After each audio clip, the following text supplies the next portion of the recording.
Hi, Steve Stine from Guitarzoom here. Thank you so much for joining me, and welcome to my beginner guitar course video lesson series here on YouTube. What we're going to do today is we're going to learn how to read a chord chart. We've just learned how to play our first chord, which is the A chord. And now what we need to do is we need to learn how to read a chord chart. Okay? That way, whenever we see these things, we're going to understand what they're trying to say to us.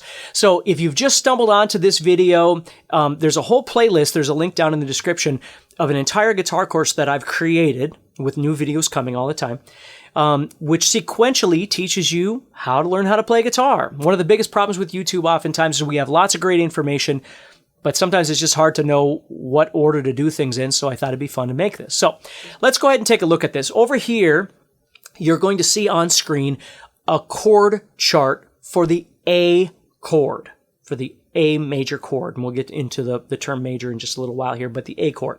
Now, you and I, last time, in the last video, we talked about how we could play A with these three fingers, or with these three fingers, or whatever it is we want, right? And you can go back and watch that if you need to.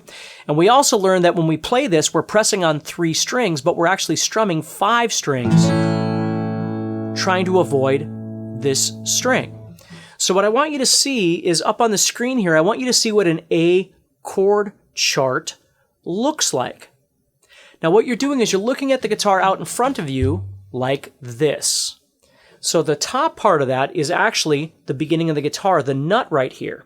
And then you're going to see these frets written out running this way on the guitar, or on the screen, excuse me, and you're going to see your strings written up and down.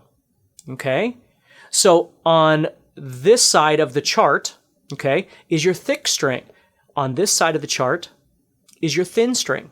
And then the numbers refer to the fingers that you're going to use. Now, the picture that we've got up here is using 1, 2, and 3. Now, you might use something else, but that's what the chord chart is showing you is fingers 1, 2, and 3. The other thing I want you to notice is on the first string and the 5th string, you're going to see little O's written on there. Okay, which means even though you're not pressing on those strings, you can still play them. And then what I want you to notice over here on the 6th string is that the 6th string has a little X written on top, and that means we don't want to play that string. Now again, we may hit it once in a while by accident. Sometimes we may only strum 4 strings on this thing, or 3 strings. We're humans, these things happen. But the goal is to try and strum 5 strings. 1st string and 5th string are open, and then we're pressing on 2nd, 3rd, and 4th. And then the 6th string you can see has an X by it, which means we don't want to play that.